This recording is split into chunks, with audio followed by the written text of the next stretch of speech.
Yeah, we're talking about a company that's doing this for a quarterly earnings report. Like they're not doing this because they have to do it for the game to survive. Right. They need to get more money. And even if they did, they could just stop paying their CEO so goddamn much and just save some cash that way. You know. Well, he's out, but he probably had like $1 trillion golden parachute or something. So Butterscotch. Hey everybody, welcome to episode 443 of Coffee with Butterscotch, the game dev comedy podcast of Butterscotch Shenanigans. I'm Seth and I'm the games programmer. I'm Adam and I'm the miscellaneous programmer. I'm Sam and I'm the artiste. And this is a show where we talk about life, business, and working in the games industry. Well, that was a big pause Today's I wanted to get a little suspense in there. Yeah, I felt it. Keep people on there. They didn't know what's coming. Nobody knows what I'm going to say next, especially at this point. It hasn't been the same thing for 500 episodes. It simply hasn't been. Nope. Today is November 10th, 20 Jubilee. And before we go any further, we have a profanity warning. Profanity warning. Profanity. Yeah. Caution. We'd also like to thank our recurring supporters over at moneygrab.bscotch.net. Thank you so much for your recurring donations to help keep the podcast going. All right, so this is the same day as we recorded the previous episode. Time means nothing. Time is a social construct, and also we've got a lot of scheduling chaos going on, so we got to kind of double dip on these, which means that nothing has happened since the previous episode. Yeah, to put us into some context, since it also you're hearing this a week after the last one, we had just talked about the playtest we were about to run. We still then don't know anything about the outcome of that because, you know, other than that, it went up just amazingly. I think we have a strong prediction that's going to go great. We're going to learn all kinds of great lessons. It's going to be wonderful. Yeah, or it'll go poorly. Those are some possible outcomes that could happen. Either way, we're going to learn. You know, we're going to learn. No matter that's what life is about. So there's just like one little industry thing that I want to kind of get into a little bit, and then we'll just go right into some more questions. How's that sound? There we go. Medium. Okay. Medium well, I would say. I'm sensing scope creep in this. Started Listen, medium. Listen, if you haven't caught on by now, our style of answering questions is scope creep. So it stands to reason that the questions themselves should also keep getting larger. That's fair. You know what I mean? That's fair. Yeah, makes sense. Because that's balance. Now here's the deal. What? Okay, BlizzCon happened. This is Blizzard's big convention where they show off all their new games and products and stuff. Is that always yearly, or I thought didn't they skip a year or something? They stopped doing it during COVID, and they finally brought it back. Which as a kind of a side note, I think they lost a lot of institutional knowledge about how to throw this event during COVID because Blizzard lost a lot of people. And by lost, you mean fired. A lot quit as well. That's true. Actually. It was kind of they just lost a lot of people.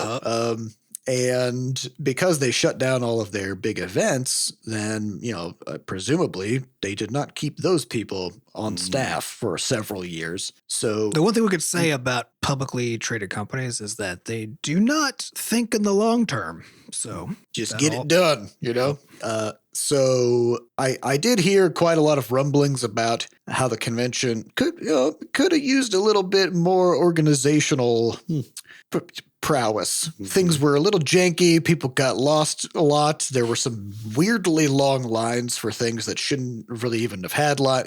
Just a lot of odd things going on. But they announced their new WoW expansion.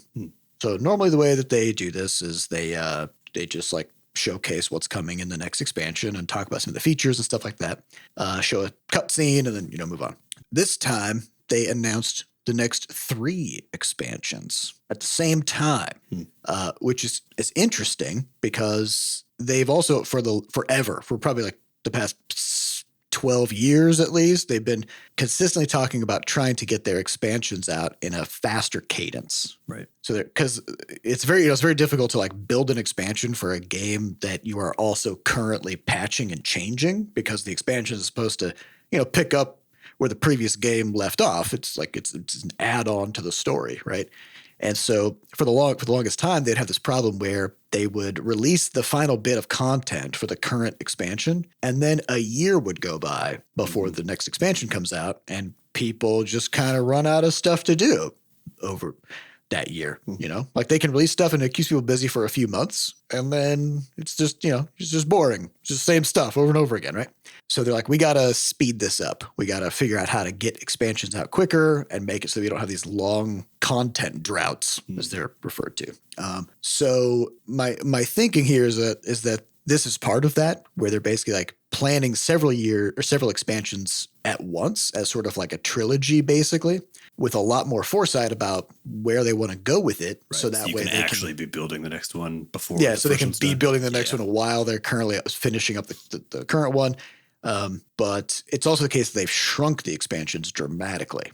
That makes sense. Decade. That makes actually a lot of sense, though, if you're trying to plan 3 at once to bring the scope in. Because as we actually just talked about the previous episode before this playtest, like the reality is the more stuff that's happening in the first one, the more stuff that has to be happening in the second and the third one. So you kind of got wrapped up. Yeah, you really got to be pretty freaking lean on those if you're planning 3 at a time, you know? And what's been kind of interesting is that like almost all of the things that they're talking about story-wise in these next few expansions that will be like major story beats are these kind of like loose threads that have all opened up over the past 10 years, where like there's been this running joke because there was this I think it's probably like maybe 2017. It's been like 6 years or something since this happened in the game. This giant godlike being literally stabbed the planet with a sword that's like the size of a moon. Okay. So like there's a zone that you can go to and there's this sword that like you just look up and you just like can't see the top of it. Like it goes up into space, like the hilt of the sword. And so the next expansion was then like, oh my gosh, this sword like stabbed into the planet and that had some, you know, consequences, right? But then we just left it there. Like the sword is just sitting there stuck you're not supposed planet. to pull it out if you've been stabbed. I mean, you know. Yeah, don't pull it. Yeah, but it's kind of it was basically like it was weird that like story wise in the game it was kind of like oh geez, and then that was everybody just kind of moved on.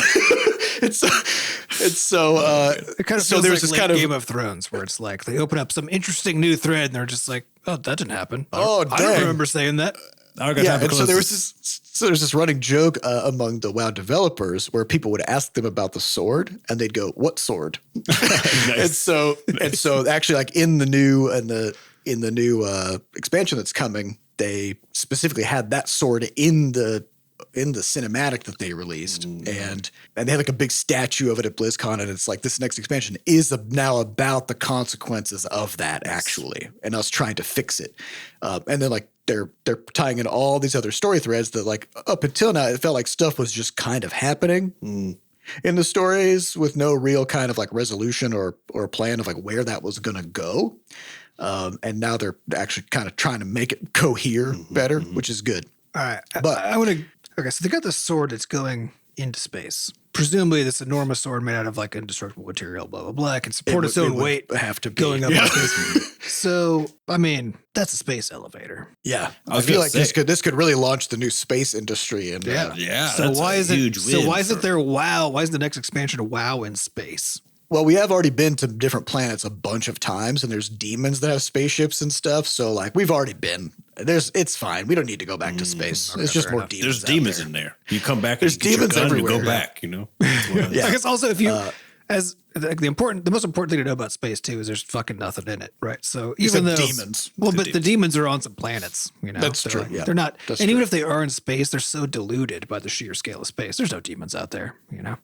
So you do got to stay on the planet to do anything interesting, unfortunately. Yeah, and also like this is a universe with like mages that can open up portals to other dimensions and stuff. So like, who gives a shit about space? Space is terrible. It's boring and terrible. There's no reason to be in there. Skip the space. Just teleport. Go to the planet. Yep. That's the good part, you know?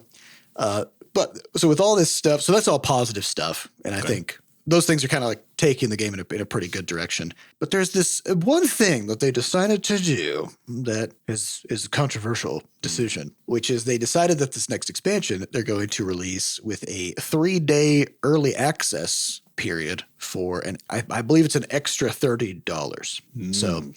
So if you bought the expansion and you pony up an extra $30, then you get a 3-day head start on leveling your character, learning all the new game systems. I would like to guess blah, that blah, this blah. would also start on a Friday in their major sales zones, like North America. Probably. Yeah. North UK, yeah.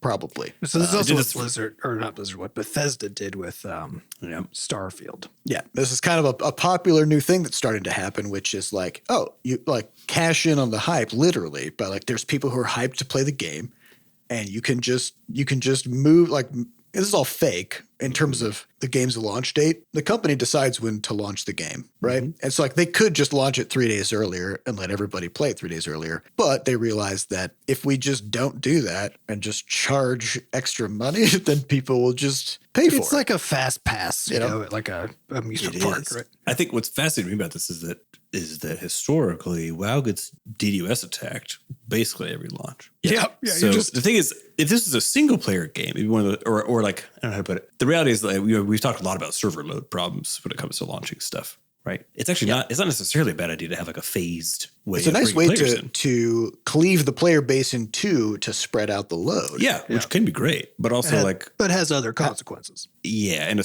social game too, right? Has consequences. But then the main one I'm thinking of is like if I pay $30 for that, but then like the game is just DDoSed into hell for usually the first 2 or 3 days, then like what am I paying for? 30. What was the point of that? Yeah, is that what happens? That was what happened last time. It's They've like 2 gotten days. much better about it. Okay.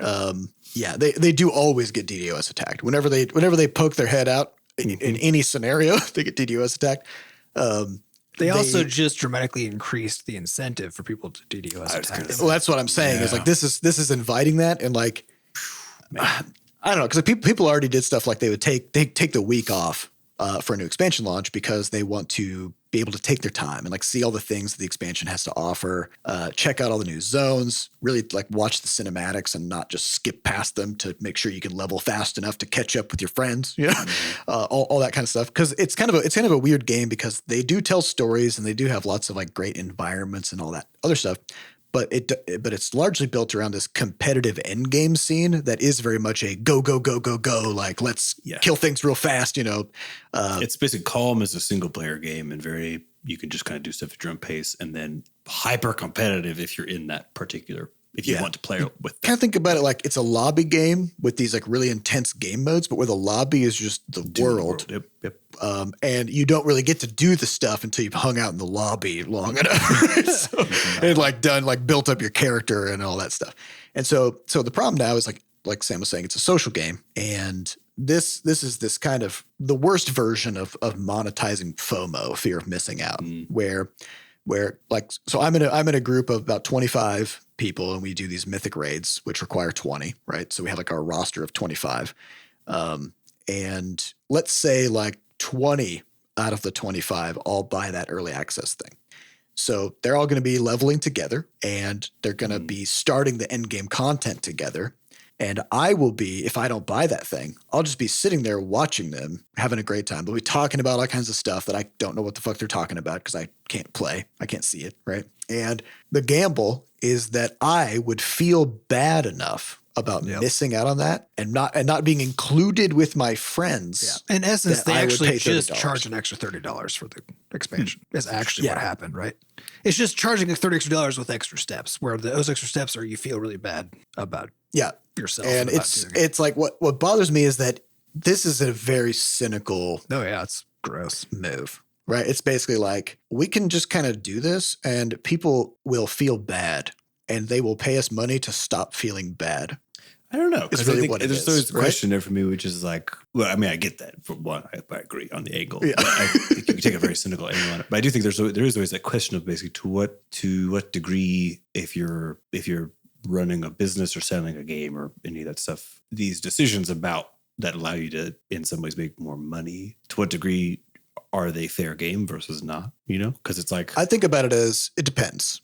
I mean, it always depends. And I agree completely with Seth that this is not good. This is not. It feels particularly not good because of the fact that there's this catch-up problem. And it's essentially saying like, so let's say, for example, what if they said you can play it 3 days early, but the end game content doesn't open up That's what they're doing for everybody until the week after or something like that. Is that what they're doing? Well, no, it's just during those 3 days, the end game content is closed. So you can't do dungeons or like some stuff like that.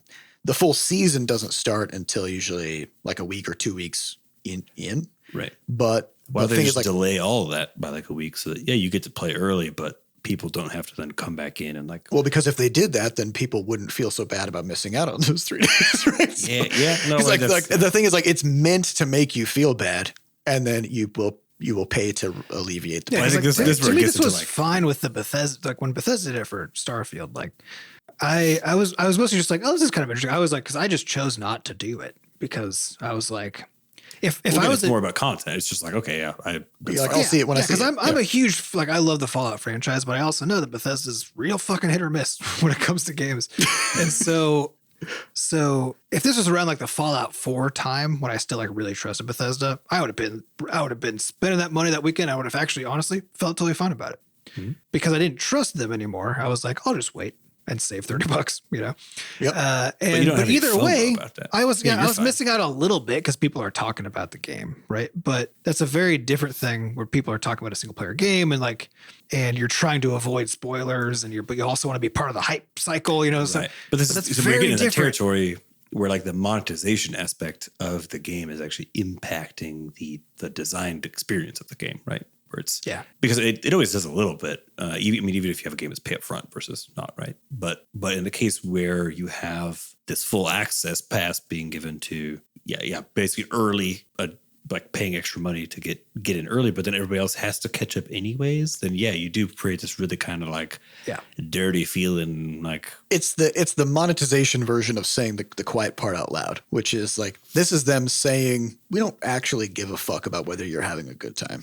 It's them saying, we're here to make money. And if sometimes we just have to literally separate you from your friends, which is So the whole you can fucking buy reason. access back to your friends. Right? Yeah, which is the whole reason you play this game is to play it with your friends. And you're already We paying will us money do to hang that. out with your friends at this well, game. realistically, it's usually a question for you because I don't know exactly the context of it. Like if you let's say it starts on Friday, the early access does, and then I start on a Monday because I'm assuming this is exactly how this is going to be out. Yes. You're also you got your whole like weekday versus weekend effect happening. But let's say that it takes me a week to catch up to where you guys had gotten to by the time I started. Yeah, because you're playing during the week. Yeah. And you don't have as much time. Because you are right there. Because it's going to maximally make it cynical because that is what they're going to do. They're going to make it it's going to be on Friday, guaranteed. But is it actually that bad that I'm like caught up by I don't know the next week? Well, it's bad because think about it this way. Like, let's say there's like 15 people in your group who paid this extra money, and then there's like 10 who didn't, right? So those 15 people will essentially be synced up on like Tuesday when you can finally play. They'll all be max level and ready to like start doing dungeons and start doing the stuff at the end of the game and learning it, right? And then you have to basically either ask them not to and ask them to wait so that you can catch up and like do it on the weekend. But They now don't wanna do feel that. this extreme pressure to do everything as fast as possible. Yeah, instead of so just you're gonna have a fucking bad time. enjoying the game that was created that you bought. Yeah, so you're just gonna skip all the cutscenes, just blaze through the quest. Like, I gotta catch up, right? So you're just gonna have a bad time, and they're gonna have a bad time waiting for you, right? That's not even what's gonna happen though, because this is a prisoner's dilemma problem, right? Yeah. Because like if one of those 15 people is like, well, fuck this, I'm just gonna go, join a pickup group, right? Then they start getting ahead of the other 14 people who were at max level waiting for you. And those people are going to start feeling like they're missing out. So they're going to form their own groups and they're going to just start doing the dungeons. But the dungeons have a weekly lockout. You can only do the dungeons once a week, right? So everybody's going to do their dungeons for the week. And now they're not going to run dungeons with you by the time you catch up. But I guess is it the case that if there's an equal number of like half the user base goes early and half does the normal launch time? There will be people for you to play with in both cases. Yeah, It probably won't be your friends. Yeah, just not the And group you've been playing. that's the cynical part, right? It's like on paper, it's like, yeah, you can still level up at your own pace and you can still do whatever you want. That's always been true, Right. right? But But that's not fucking that's reality. not really what the And- experience is. And you know that if you're a designer at Blizzard, maybe if you're a business person, you might not, because I'm not really sure that business people know how to think about stuff. But certainly design. But like we always talk about this, like you have to. Video game design is all about incentives analysis and trying to figure out if we do this, what does the plan? Oh yeah, no, it's going to produce a bad feeling. I think the Yeah. question is basically a question of the reality of the depth of the bad feeling versus Yeah, the question is how bad, right? what, because everyone likes to get mad about stuff that is happening. So I mean, your mileage is going to vary, right? Because like if you and all your friends all paid the extra 30, you're going to have a great time, right? And if you and none of your friends pay the extra 30, you're also going to have a great time. Right. Yep.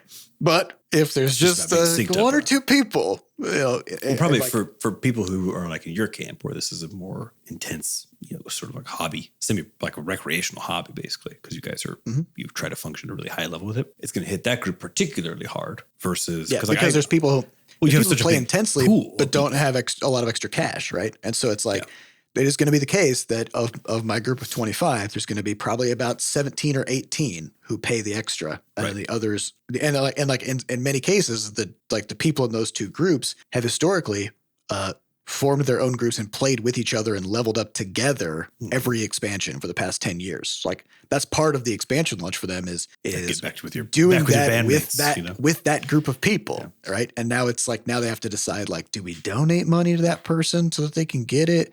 Do none of us buy it now? Like, and like some of them just like bought it instinctively because like they're just used to buying like the collector's edition, blah blah blah, right? And so a bunch of them like already just have the early access locked in before they really like checked in with other people to see what they were doing. Well, And it's now they're like, gonna hit your crew hardest because of the total volume of people too, right? Because it's like when I play, we're a team. Yeah, I mean, if I play, The thing with is, like it's a two game people, designed around guilds. Yeah. You know? yeah, no, you're right.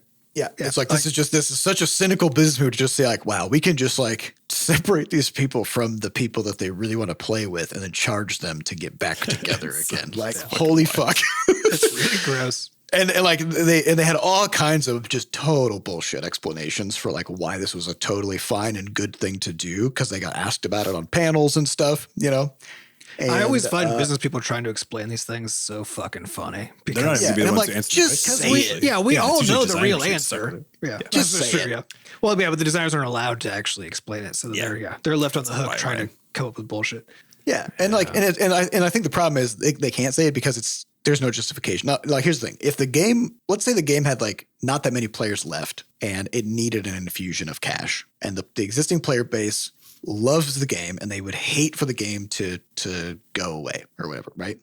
Even in that scenario, you can't fucking do this because you can do other things. Well, you could also do the whole like right?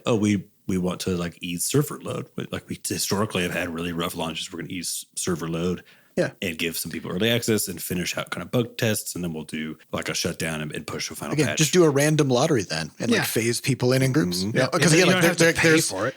There's always a way to solve any of the problems that they talked about that don't involve whatever this is. Well, yeah, right? but I'm saying And like, they if could still they involve can make money, you pay. though. Yeah, that's what I'm saying. Yeah, Yeah, but I think it's that combination of like doing this and then not actually accounting for the downstream consequences, right? Yeah, that's the big one. Because like again, if you could punt it where it's like you don't everybody by the time that all the dungeons open or whatever else, it's like it's the week after or something. So it's like it's more like you just got to play early. It's not necessarily that you're now like forcing to sync for everybody. Yeah, if everybody gets to get synced back up, then like cool. That's without them having to feel like they are suddenly like behind and they don't get to watch the cutscenes and blah blah blah. Or if they're hand waving and they're like server load, or okay. Because again, like there have to be consequences to this, or else people wouldn't do it, right? So like it has to create this FOMO. It has to create this feeling of if I don't pay this $30, if I don't pay a 50% price increase or whatever, then then bad things will happen, or I won't have as good of a time, or whatever, right? So I'm not a fan. I think I'm just not gonna do it. Yeah, because the problem is like, I want to play with my friends, but also fuck this, right? Because like, they'll just keep pushing this stuff. Yeah, we're talking about a company that's doing this for a quarterly earnings report. Like they're not doing this because they have to do it for the game to survive. Right. They need to get more money. And even if they did, they could just stop paying their CEO so goddamn much and just save some cash that way. Well, he's out, but he probably had like a $1 trillion golden parachute or something. And they're going to hire somebody else. They're going to bring in somebody else for another $100 million a year, right? It doesn't really matter that he's going up. So it's kind of like this didn't need to happen. It didn't need to happen for the company's survival. Well, I think that's part of the problem with this because like you're saying, if a beloved game is going to go down in flames because like the company's running out of money and people trust the company and believe the money's being well managed, right? Then you could sell almost anything. That's what I'm saying. It's like it's not inherently like it's not going to be an inherently terrible thing. It's just like contextually it appears to be done with no I think the care, combination in this case of the design problems it creates that are not being addressed. So Yeah, just they're not For a being game like this, there's just no good way to do. But then it and kind the of makes fact me that it's think coming like, from a company that nobody trusts anymore. That's a big one. So that the idea that like, oh, they need the money because it's like, no, this is a mismanaged company, right? Like nobody believes that. Nobody's feeling good that they're giving Blizzard more money. Yeah, right. they're just trying to alleviate the pain being caused by the company. Yeah. And this also kind of then it's one of those, I don't like to make slippery slope arguments, but at the same time, shitification is a slippery slope covered with shit. It's very slippery. It's the worst. You're sliding right down. Because the thing is, if they're willing to throw this many people under the bus like this, and monetize that kind of a bad social experience, then there's nothing really standing in the way of them doing that for just major patches for anything in between, right? Because like every expansion, they'll have several major content patches where they will like release a new raid, a new zone and stuff. And those are a very similar experience where suddenly everything ratchets and you've got a bunch of work to do to kind of like catch your character up and get ready, right?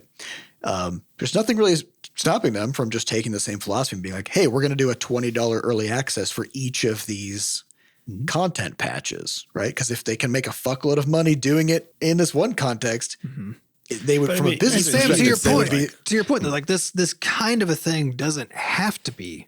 It's bad. A battle pass. You know what I mean? Like it doesn't have to be bad, but the way that it's implemented within the context of World of Warcraft specifically, which again is a guild-based game, right? Yeah. That's the whole fucking thing, right? And the way they designed all their weekly challenge, the way they designed everything makes it so that doing this just is bad. It doesn't do anything good for anybody. It creates a lot of bad things for people. But there are other contexts, like you said, with the battle pass and that kinds of stuff, right? Where depending on what is being sold to you, it can just be totally fine. Yeah. Right. And I actually think about this, and this is kind of hilarious because we use this one. There's one example from World of Warcraft's origin that we love to use as a design principle, which is the problem that they had of rested experience versus XP fatigue. Okay. So just as a quick recap, in this game, you level up your character. If you've been logged out for a while, then when you return to the game, you have this section of your experience bar will show as rested experience, where because you were logged out for a while, they're going to give you double experience for some certain amount, right? And that feels really cool because it feels like since you've been logged out for a little while, then you can now like kind of catch up to the fact that you weren't playing, right? Well, they originally had this system called experience fatigue, where after you played for a little while, you would start gaining half XP. And if you logged out for a while, then you would gain, that portion where you're getting, which is literally the exact same outcome, which is log out for a while, get twice as much XP. And then after that chunk, you get half as much as you were during that initial period, right? But by framing it as XP fatigue, people were like, I fucking hate this. This game is punishing me for playing it. And then when they just reframed it. And now it rewards you for coming back. Right. It's a reward, right? And so the problem with this is like they do have ways to monetize catch-up mechanics. Yeah, totally. So for example, you can buy a token that like levels up your character to max level. So that way you can like start playing with your friends on a different character or something like that. That's monetizing your ability to play with your friends. Yeah, right? It's all the same shit. But you get to make a choice there, which is, do I play the character I was playing that's already at that max level or whatever, or do I? Well, I think contextually it's important, which is that because it's not just a co-op experience game. It is its own little, in some way, single player experience. Means that you're going to miss that. That's the rub, is the fact that it's both put together. Means that oftentimes you're going to have these things that feel wrong in terms of any of this more aggressive monetization stuff on one part of the experience. Because if it's a single player thing, and like, I could buy a token to just be max level, let's say day one of this expansion. Let's say. I don't want to, because I want to go play through the world. Play I want to go see something. I don't want to skip it. That's the point. But then if I have to, because of X, Y, or Z, then you get you see what I'm saying? Like they have two different games actually put together here. And that I think is what makes it very hard for any other monetization scheme to not feel in some ways shitty, because it will feel shitty because the context of players in where they're playing this game shifts dramatically from being a single player or even just like a world experience thing, moment to moment, enjoying your time, to being just an entirely different beast at the top end. Yeah. That's tricky. Yeah. So like, there is a lot of framing stuff. There's a lot of psychology stuff. But like where this thing landed, Not good. not good. Not good at all. And there's not really a good way to frame it either. So we'll kind of see. We'll kind of see if they end up backpedaling on some of those details or specifics and all that stuff. But I think as it stands, like if they had said, hey, if you pay like an extra $30, we'll give you like 2 character boosts where you can like boost to start leveling, your new, like, I'd be like, fuck yeah. Like then I can like, I'd pay that. And then like I could get a couple extra characters that I could play with my friends with, like that. Yeah. That there's is, other ways again, like, Yeah. like that's me paying money to play with my friends in a certain way, right? But that game by has choice. infinite things they can monetize, right? And there are infinite ways they can monetize it pretty well, actually. Like the fact is, no one wants to spend money. We all know this, right? So that's always true, but people are still willing to, and they'll be upset about it or happy about it to varying degrees, depending on the thing. With a game, the scale and scope and complexity of World of Warcraft, with a user base as huge as that user base is, who love the game and love to hate it both, right? But like who love the game and hang out there as a hobby. There's so many ways you can monetize that thing that don't have to be gross. Yeah, the thing you don't want to monetize is social isolation. Yeah, what the fuck? Don't put it somewhere else. All right. So, anyways, we'll see what happens with that. Let's get on to some questions. These questions come from our listeners over at podcast.bsketch.net, and the highest upvoted question comes from EikeAikenfell, who says, "Long-time listener, first-time asker. Thanks for asking. Background: I'm a web dev graduating from college this fall. So to start off with, Congratulations. I don't like AI LLMs in terms of how they're peddled. However, I use Copilot because it would be dumb not to. But this is an interesting dichotomy there, which we'll talk about. But this is because I treat Copilot more like really good autocorrect and an assistive tool and not an expert system, which takes the primary role, which is what it is marketed as. TLDR, how do you feel about the mismatch between the marketing, uses, and mechanics of AI? Yeah, this is actually internally consistent as a question for exactly that reason, which is the part you're talking about being upset about is people are talking about LLMs as if they are expert systems that are oracles of truth, right? Which is also my beef with all of it, which is they're not thinking systems. They're not aware of anything. They have approximate knowledge of many things. Yeah. And they're really good though at generating stuff that can be true, or at least can be useful, right? In the same way that a person can, right? And so I have exactly the same philosophy as the question asker, which is I also hate the way people talk about and advertise LLMs and AI because they're doing it as snake oil salespeople, right? Like they're doing this as a cure-all, like, hey, this is going to solve every problem, and look, it can fix any business problem you have, any life problem you have. You can do anything with these things, right? And it is true that as a tool set, LLMs can really help with tons of things if they're used appropriately, right? It's an extremely powerful tool, and because language is their general purpose tool, then so is an LLM, right? So there's a truth there that is being exploited by just gross money people, So I agree. I hate that too. It's horrible, right? But also, if you don't, these are general purpose tools, though, that if you can find ways to use them where you treat them as the tools that they are, not as oracles of truth, but as, like you said, fancy autocomplete, basically, right?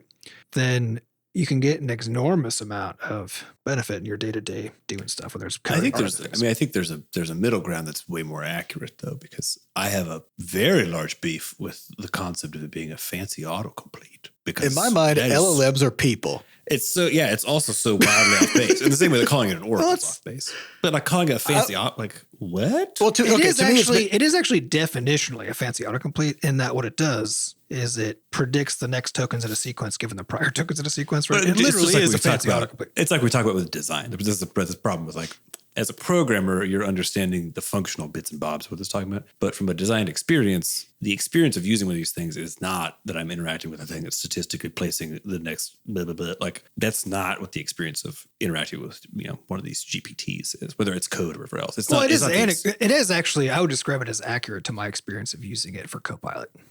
In that what it does, like what GitHub Copilot does for me, is it takes what I'm about to do and just does that, so I don't have to type it out myself. Right? Like it literally is a fancy autocomplete. Like just literally, definitionally, like in the context in of that context. in that context, the context of GitHub Copilot.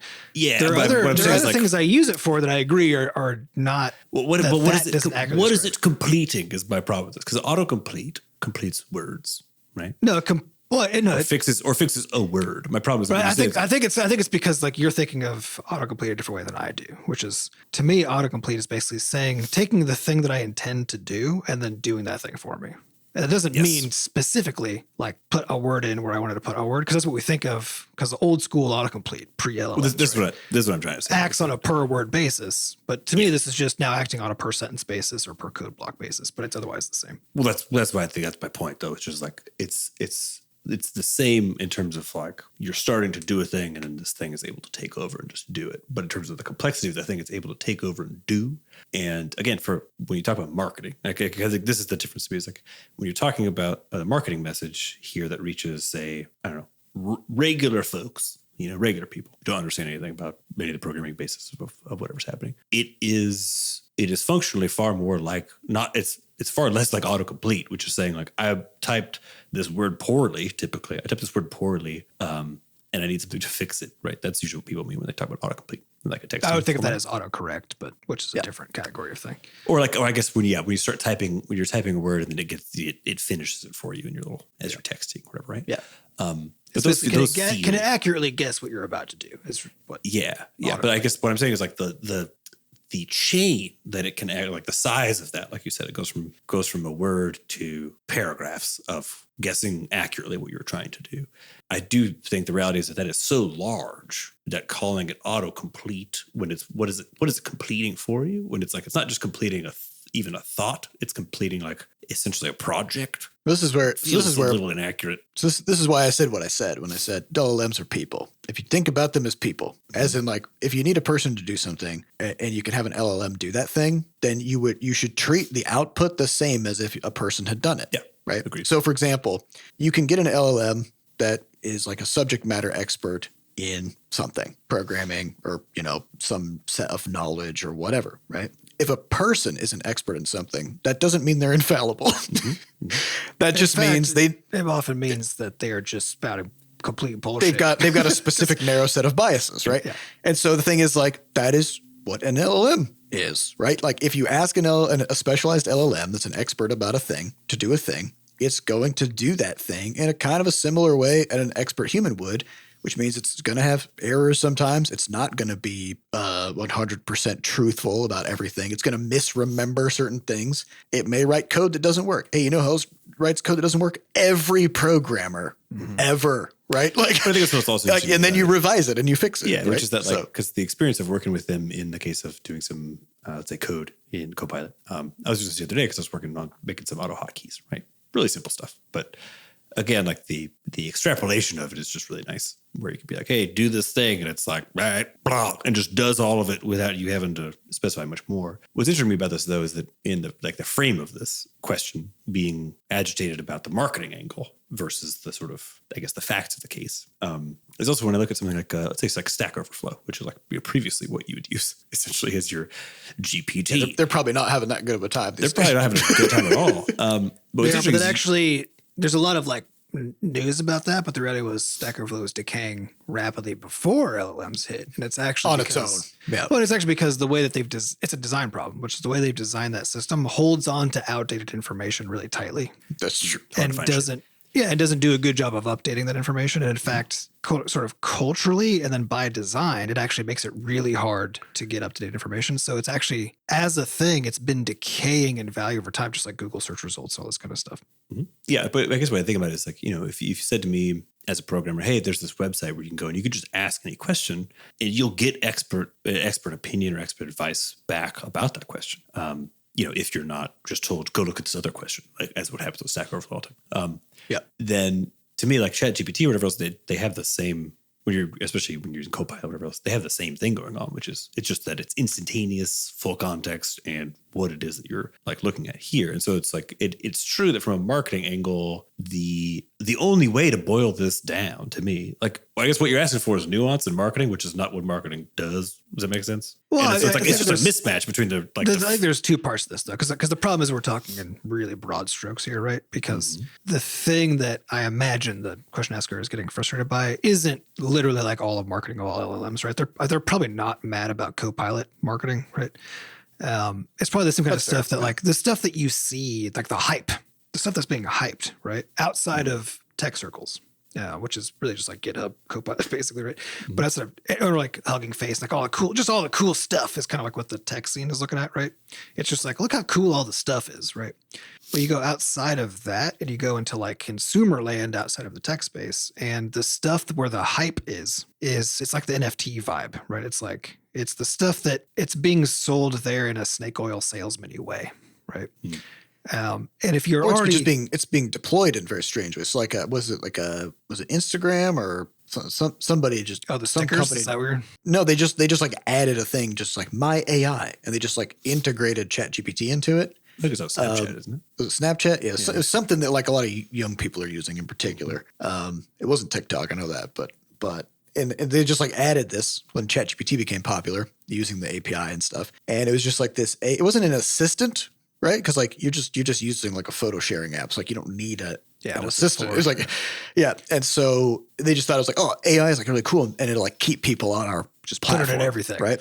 And then of course like the consequences were they like it started giving out some very not great advice. I think I understand. People, you're saying that because Adam, when you said put it in everything, because it's kind of like the blockchain thing. Again, it's like it's blockchain. To me, it's like there's a blockchain vibe to the broader AI marketing space, like the stuff that people are hearing. Outside of the place where people like know what's going on and actually understand it. It's the same with NFTs. Like you get outside of that and it's like, sure, NFTs, like we said, don't have a real use because there are better solutions to every problem that NFTs can solve.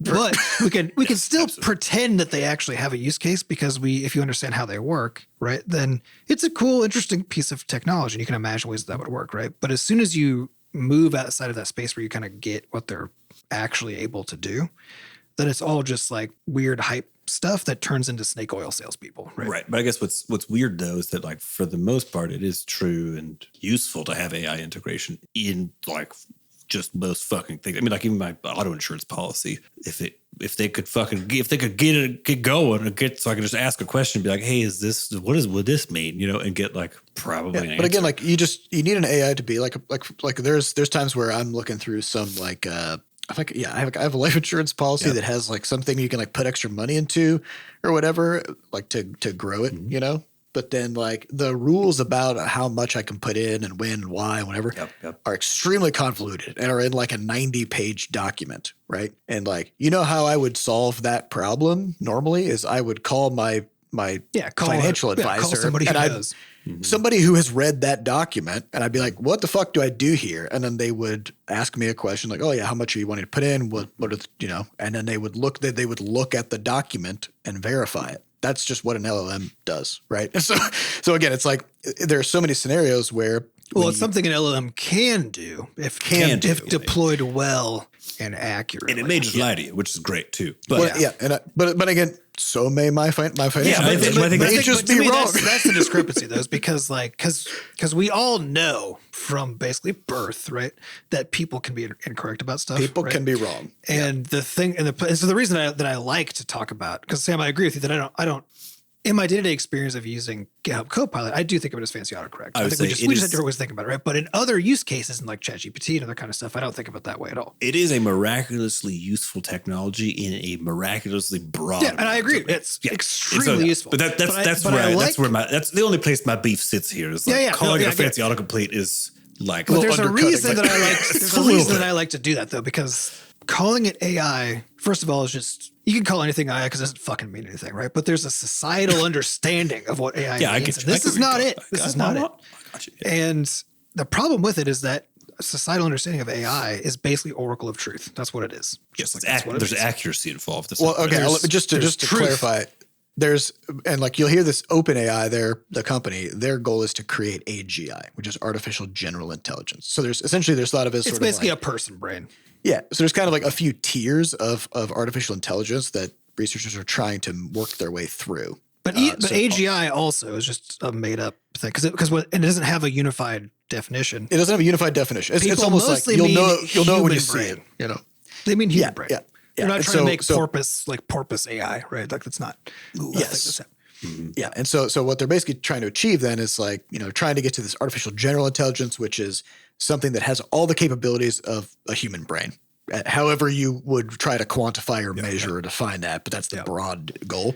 And then there's a final tier, which is an artificial superintelligence, which is an AI that has the equivalent intelligence of humanity. Human society, like every human put together, basically, which is that's a bit of a jump, right? Yeah.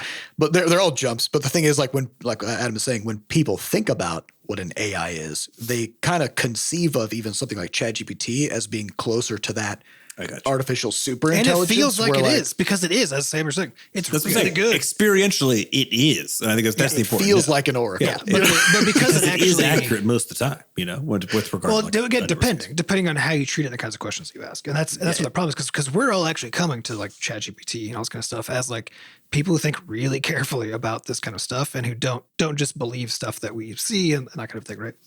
Which is not how your average person approaches tech. Yeah, that's true. That's just not how they do it. And so I like to treat LLMs and AI, when I talk about it, as disparagingly as I can to reinforce the idea that these are not magic. These are not truth tellers. These are not actual intelligences that can, you know, right? So I want to talk about them as tools. And I was like, that's the way that they should be talked about. It's like fancy autocorrect is in a sense disparaging, but again, it's actually true to a certain subset of the experience with these things, and like with like my co-pilot experience, right? So I don't even think about it in disparaging terms when I'm talking about it that way. That's how I'm thinking of it, as like what the use case is for, using it as a tool for this particular subset of problems, right? But if I'm thinking of like, because I think of like there's the generative capacity, which I think of as fancy autocorrect, right? Which can be very fancy. You know, I'll agree with that, right? Depending on what you're doing. The word fancy is doing a lot of heavy lifting. I totally agree with that. But then there's the other capabilities it has of like summarizing information, right? Right. And sort of downscaling large amounts of information into boiled down things, which until really recently I found that was actually where I was the most worried, because that's where people are going to go ask for things like, hey, I want some advice on this financial document that I don't understand, right? And it is not an expert. It doesn't understand finances, right? It's just really good at summarizing a document, right? But it's a lossy process, the same way that like making a JPEG image is a lossy process, right? You lose information. Or just asking somebody to tell you. Exactly. Because what expertise is basically being able to take an enormous amount of information and accurately convert it into a lossy format, right? Because you're into a model that accurately enough describes it, which is. But I think that's what I'm saying is like that's exactly the same process that marketing does with regards to a product, right? You have to take conceptually what's happening with the product, something like ChatGPT or these AIs or whatever else, and boil it down without all the asterisks of like, PS, think about it, whatever. Yeah, so marketing I guess you do, but because this is why I always just say, like, again, not meaning it even meanly, but like marketing is a process of understanding how to lie in a useful way, right? Well, I think more accurately, it's just it's a lossy format. Yeah, there's extremely no way lossy. to market. But this is the problem, though, is if you're taking a lossy format, though, of something that if people misunderstand what it's for, and they're likely to misunderstand what it's for, then that's where I would just say that's now moving from just dealing with a hard problem of like the lossiness of marketing, where you're now moving into the space of just frankly lying to people, right? And there's a line there, because like as you're saying, it's impossible to just successfully market something, to boil it down into a small enough thing that represents it accurately, that also engages somebody where they're at, right? That's already an impossible hard problem. There's no way around the fact that you're going to be inaccurate when you market something, right? But just how accurate you are and are allowed to be, and the impacts of that are the thing that are sort of. I guess my point is that like it's like marketing prescription drugs, right? Well, kind of. I think. I don't think you should be allowed to. I don't think that should be legal. It doesn't make any sense. It's not the case. Like in the case for something that's like ChatGPT or Copilot or whatever else. Basically describing it as an AI in terms of how people conceptualize AI, given its utility in like such a broad group of things, is frankly the most accurate way to describe it, even if it's far overgeneralized. Right? It is, yeah. Because there is no. The problem is that leaves a people call lot it- of space for the misreads. It always leaves a lot of space. I agree. I'm not saying I agree with it. I totally agree with the question. Actually, like it is unfortunate that is the only term we have for this kind of a tool, but also that is, I think, just the result of the fact that we've never had one of these. People are calling them LLMs now, I think, more, which I've noticed. Like that people weren't using that word at all a year ago. And now they are actually calling them LLMs because I think that's people are starting to understand what that particular thing means. Yeah, or they're now starting to attach sort of all these concepts of what these are. Yeah, I would just think about this. I think about this less as lying and more just about like there's a necessary step to get people hyped about something. So much in the same way that like it's like the new trailer for the new WoW expansion, which by the way everybody should watch. The new expansion is called The War Within. This trailer is so well made that like people from the film industry are making YouTube videos reacting to it and like trying to like figure out how they did some of the effects and stuff. And it's just like a couple people talking, basically. That's what the trailer is, but it's just so fucking well done, right? But what does it have to do with the expansion? Yep, nothing. Right? Like it shows no gameplay. Yeah, no, I mean, I agree with all this, but what is the worst case scenario if somebody misunderstands that trailer? You know, it's totally fine. There's no bad outcome to misunderstanding that trailer. Oh yeah, but I think that's but the point being like it doesn't matter because like everything has to be marketed in the same way, which is emotional appeal first, details later. Yeah, details. Like once you've got somebody in, you know. So every AI tool I've used so far has always actually included a line where it's like, this might not be accurate or this might be weird. Like this might be wildly inappropriate. So make sure usually like in the tool itself, they'll have that. Yeah. You know, like right so I think that's the thing. But actually that is new though. Cause like when these first started going on and also we are only operating in like the legit LLM space right now, right? Like we're using OpenAI, that's Copilot and that's basically it. Right. There's like 1,000 million startups right now doing AI stuff, right?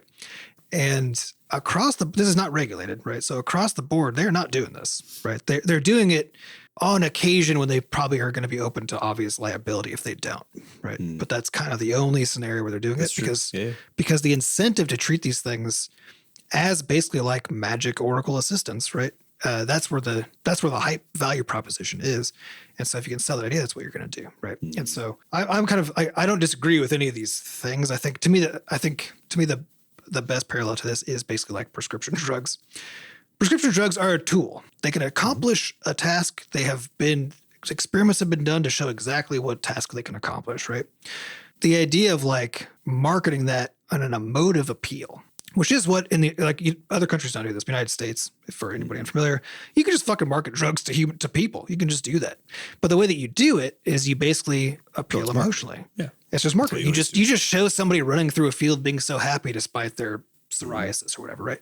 And then at the end, you just have some weird ass drug name and then infinite disclaimers, and they're like, talk to your doctor about this, right? It's basically how that always goes.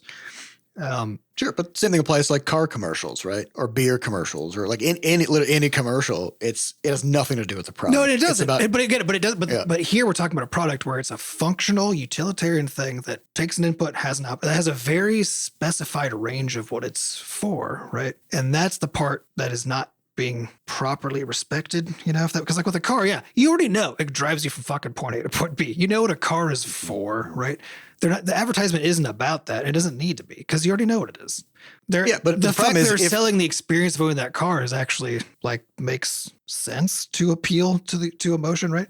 But when it comes to like a toolkit that's trying to condense large amounts of information into smaller information that you can act on, right?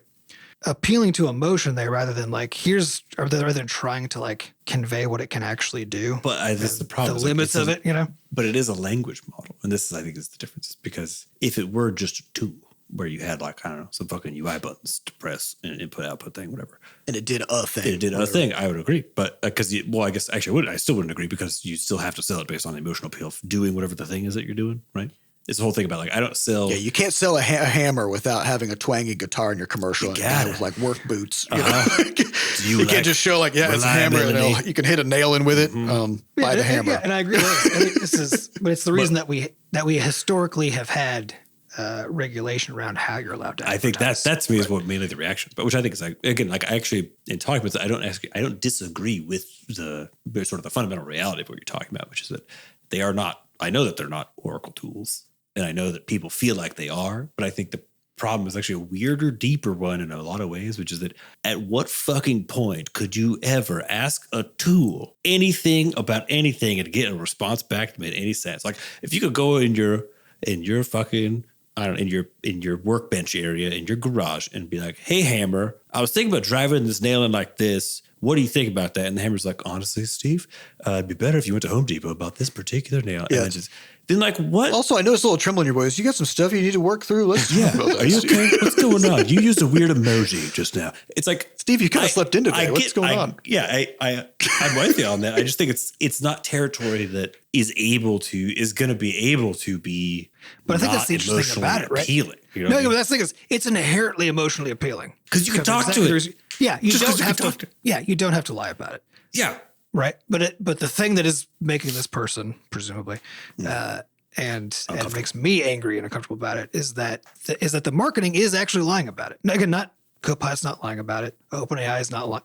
OpenAI is like, they're occupying the marketing space. They're doing some hype stuff. You know, they're on that edge because they're doing marketing. Look at this thing. Right. Yeah. But they're not just out there like making up things that these things can do and applying them willy-nilly to weird circumstances that we don't know for sure if they can really work well in. Like blockchain, right? Yeah, exactly. They're not doing that. I get that angle, but I think at the same time, it's like, I don't know what I did. So actually, I just kind of fully disagree. I'm with not the even saying there's premise. something to do here. I'm just saying like, it's reasonable to me to be like, this makes me really uncomfortable. Yeah, I feel that. Sure. About how this is happening. I want to challenge the premise where like any stuff that I've ever seen about LLMs, like these tech events or whatever, it feels like they do pretty accurately describe what it does and what you can expect from it. It's just that watching it is so exciting, right? That like when you see, they're like, yeah, like here's an AI that we're working on that like you'll be able to ask it questions and it'll be able to like go through some PDFs and generate charts from the data or whatever, right? You'd be like, generate me a quarterly earnings report or something. And yeah, like that's really, really cool. Mm-hmm. And like you can see somebody talking about that in a fairly straightforward way. Mm-hmm. And you're just like, wow, this is fucking amazing, right? And so like it feels to you like this thing can do anything, even if nobody's really said that it can. And I'm kind of wondering like how much of this marketing is actually that like over the top hype versus just people are so hyped about it. Generalizing that the community discussions around these things just have gotten out of control. It's all of the above. And I think, and maybe like, because I agree with you both that like in the spaces in which we're interacting with these things, I actually don't worry about this stuff that much. There's other stuff I worry about. There's a lot of ethics problems and stuff around all of this, right? Those are random things, frankly. Yeah, those are the big things. But I don't worry as much when I'm like going to use a Copilot or OpenAI directly because I do think they're doing a pretty solid job of both doing cool stuff that is easy to hype and get hyped about without resorting to relying on your misunderstanding of how things work, you know, that I don't see that as a real problem. And I completely agree with that there. And I also now, like, since now all of my attention is there and not really in what else is going on in the AI space, but a year ago, when these things were first starting to like really blow up, the stuff that I was seeing was not that. It was just like every fucking website was like, "Oh, you can make your own AI to do X," and like it was like this kind of stuff, right? Mm-hmm. That was, and my suspicion is that stuff is out there, only just more of it and worse now, right? Because it's a scale thing. These things are becoming more affordable. You can get access to them more easily. You can resell access more easily, and so on, right? You're saying it becomes another one of the tech things, which is again, it's like saying we have blockchain in our menu at a restaurant. Exactly. And it's like, why? It is. And so I think, there's a large segment of people who basically see the AI bubble that we're in right now as a bubble, but also as basically being synonymous with the NFT bubble, right? And it's because of the charlatanism around it. The difference, of course, is that NFTs have no valid use case, right? Mm-hmm. Versus LLMs, which have fuckloads of valid use cases, right? Mm-hmm. It's just they also have fuckloads of invalid ones. And they keep growing too, like what they can do. Yeah. I mean, it's the other thing about this that I think is kind of an interesting final angle is that this is a tech bubble thing, as in like the bubble of conversation we are having. Yeah. Yes. Nobody outside of tech gives a shit about AI. I've been trying to get my wife to like talk to ChatGPT about stuff when she asked me a question, and I'm like, She doesn't give a shit. she's like, I don't want to talk to fucking ChatGPT. I'm like, but it's so cool. She's like, I literally So don't what? give a fuck. I'm like, Yeah. And like, Why you though? go talk, you well, go you to say you that, just- but like at every major company right now though is like oh yeah, they're trying to figure. is going hard. they're talking about it. They're talking about it in their quarterly earnings reports. If you talk to any actual employee at those companies, Right. they do not give a shit about this. well, it's mostly because they don't talking have, about it. they or don't have thinking enough about it, access yet. I think is the main thing, but it's going to start. Yeah, and becoming that's what I'm saying is like the emotional hype bubble that we are in is tech people. That's true. Right? It's not like well, it's not like yeah. people. And the it's like same people with out there. NFTs, but it's not. It's Quite coming though. from tech Yeah. people, right? But it's like NFTs, which just that in the same way that AI is and has been escaped the tech bubble because there's two bubbles. There's the inner bubble, which is like the tech bubble, which is where like your OpenAI and your Copilot lives, right? And then there's the outer bubble, which is where people pull on those things and pull them into other non-tech spaces for non-tech people, right? And the same way we saw with NFTs. And You're saying the question's mainly about the second bubble. yeah, to me the question is about that second bubble because to me the ethics questions are all the bubbles, right? Yes. But the questions of like the marketing and the what people are trying to sell and claim these things can do, all that kind of stuff. I already feel really good actually about the inner bubble, the tech bubble, for Yeah, it's been pretty accurate. Like, how this stuff's being talked about. It feels pretty accurate. I'm getting annoyed sometimes when I see some of the integrations because I'm like, this doesn't. I know why you're doing it because you want to be able to say you've got it, but this doesn't fucking do anything here, you know. But also I'm like, it doesn't hurt anything though, so whatever, who cares, right? But it's the out once you get outside of the tech space, that's just where I worry about it. In the same way that I worry about NFTs, because like that's where in the sense where the that like, damage happens, you know. Yeah, but just in the sense that like my experience has been, it is nearly impossible to get somebody to use ChatGPT. Yeah, that's true. Because no matter how much I hype it, if I'm like you can do it whatever, like you can have this thing help you write a book, you can have it give you advice, you can use it like a therapist, you can have it write songs, you can use it to help you with programming, you can use it blah blah blah, right? Like, But I of think course, that's part of the problem, though, in my opinion, because you're talking about this one tool and its use cases and how cool it is, right? And you're also saying correctly, I think, that most people aren't actually even being exposed to it because they're like, none of this even sounds. They're like, what are you talking about? That's just everything. But the way they will be exposed, though, is in all of the little integrations that are popping into all of the other things that they use, right? Whether those are a good idea or not. You're saying there's a level of truthiness maybe accepted on that level, where it's like, let's say Bank of America is like, there's AI, and you can ask questions about your shit, and like what you can do with it, and it's like maybe it's inaccurate sometimes. Yeah, you know. And you start getting some overdraft fees. It's like, okay, yeah, I mean, whoops, I don't know what an LLM is, so I just thought this thing had perfect knowledge and wasn't a fucking idiot. Why would you think this would lie to you, you know? But to me, that's like fully outside the realm of marketing and not just into implementation, right? Where it's like if you put an AI in your banking website and it like pops up and it's like, hey buddy, I noticed you're looking at some shit, like Clippy style, right? And it like starts interacting with customer. Like if in that moment it's not framed in a way that the customer understands that this is an AI that may not be able to accurately represent stuff, and that they should be able to like use that interface to contact a representative to get confirmation about things or whatever, right? Because people would vastly prefer to get a quick answer to something from an AI than to wait 45 minutes listening to elevator music on the phone, right? Even if it's maybe slightly less accurate. And so as long as that implementation is framed that way, you know, I think it's fine. I think it there's probably still isn't, because the question is how do you if the user of the thing isn't able to evaluate the response? Like I couldn't evaluate the response if I was like going to my stockbroker and they were like, here's the AI tool that gives you advice on how to invest your stuff. I'd be like, I get that. Oh, cool! This gave an answer. How do I evaluate this? But the problem is that like I had this decision with like a Best Buy thing. We were trying to get like a TV mounted. And trying to just find an answer, like, I didn't buy a TV from you, but will you, like, how much does it cost if you come to mount it, given that fact, right? Yeah. And then trying to figure out, like, what was in the subscription purpose. I ended up having to call. I read through all the documentation on the website, couldn't parse it, okay? And read through Reddit threads where people are trying to figure it out, swapping stories. And then I called and I talked to a person who has supposedly knowledge about this, and they were still kind of unclear about exactly how much it would cost. And I was like, now imagine if an AI told you, because the AI doesn't know the answer either, right? But the thing is, at least you could get that non-answer quicker. Yeah, you could have gotten a fast, incorrect answer, and then it would have been just as hard as you described to then to find out if that answer. Yeah, but here's the thing: even like with my let's say did some utilities improvement stuff. I got a heating pump, right? The unit that I ended up getting didn't qualify for the rebate, right? Because like some particular thing. They thought it did, but it didn't. Okay. So again, it's like LLMs are people. I could not at the time confirm this because I didn't. I'm not even saying people are good at this stuff. Right. Well, this is what I'm getting at. Is like it's a question of like at what. It's just that we know people aren't good at this stuff, and that's to me where and people assume that AIs are infallible. Yeah. And if you don't have a way to because what you're talking about is you also don't have a way to evaluate if people tell you something, right? Which is true. That's true. You don't. Yeah. Right? That's what I'm saying. It's all the same at the end of the day.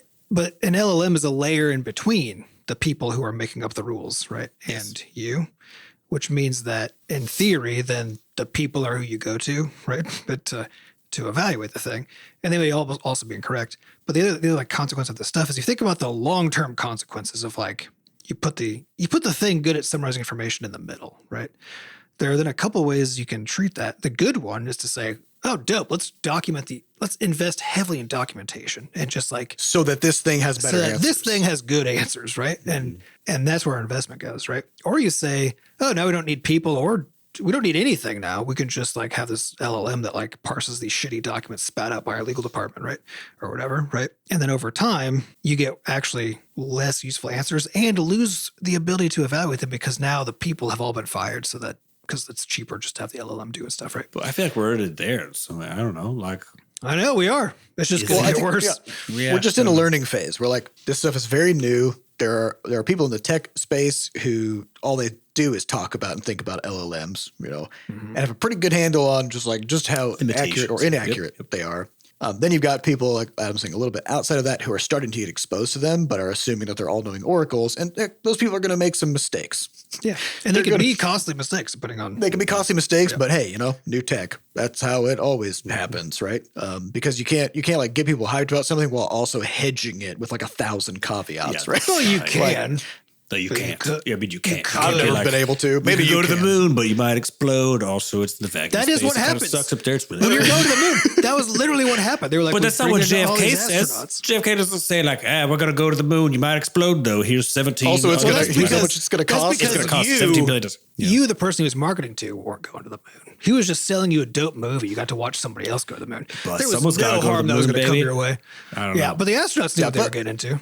Yeah, but point being, like with any new concept like this, there's going to be this period where no matter how clear you are, like even if there was a perfect clarity of messaging from these companies, people would still just assume all kinds of bullshit about what these things do.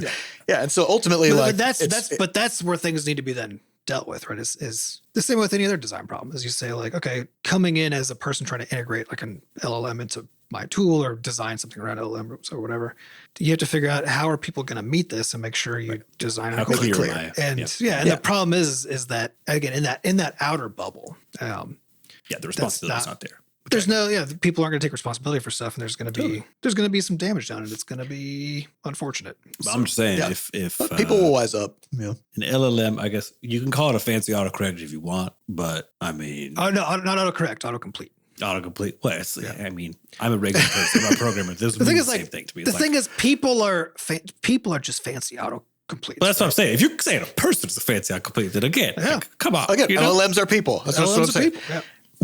Just treat the output of an LLM the same as if you had a person do it. Yep.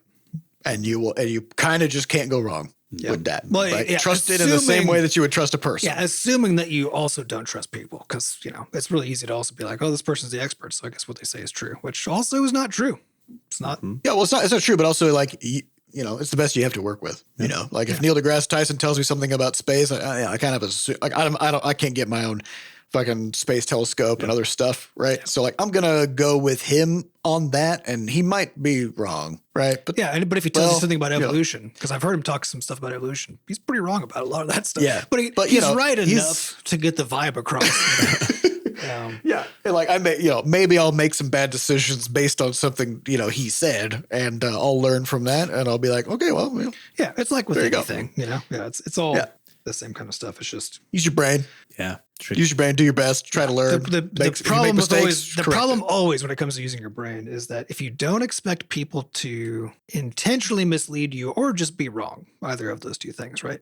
Then you cannot protect yourself, right? And that's But the thing also, where if you all the risk never is. trust people, then you also, I mean, that's fucking exhausting. Well, it's Trust but verify. It's trust but exist. verify. You know, it's trust but verify, and the reason is like because it's not even about trusting like if the person's being nefarious or not. Because I usually give people good faith in their intentions, you know. But the question, but I don't assume anything is actually correct, right? Yeah, Adam's favorite phrase is, you can't possibly know that. because the question is always, what is the consequence if it turns out this was incorrect and I acted on it? Yes, and if correct, it's not that big of a deal, then Yeah, you then can, who cares? You don't Yeah. need to spend all the time verifying. Yeah, It's like, just, okay, just go and with that's it. where you then take an expert or a system that can mimic expertise really, really well, right? And that's where you just say, okay, like I'll just trust that because why spend the time being like, I'll verify it, even though there's literally no negative consequence to me if it turns out that was wrong, right? Yeah. So again, it's just trust but verify. If something's really important, get a second opinion, just like you would with a person. But LLMs are tricky and though, you'll be good. because they're being intentionally used to answer your questions and create things for you, right? So they live in the space of consequences. And so that's to me where this is like really interesting and really good because that's why they're so fucking all I useful. know is that It's also where they're scary. I asked ChatGPT to make me a portrait of a monkey made of beans the other day, and the consequences, I enjoyed the Were consequences. devastating. And the world was never the same afterwards. All right. Well, anyways, we can talk about AI all day, but we shouldn't because we got shit to do. Yeah, let's go. So And on that's all the bean time we monkeys. have. Bean monkeys. That's all the time we have for this week. We'd like to thank our producers, Fat Bard and Sampa Acosta, for putting the podcast together. And thanks to our community moderators who keep our Discord running.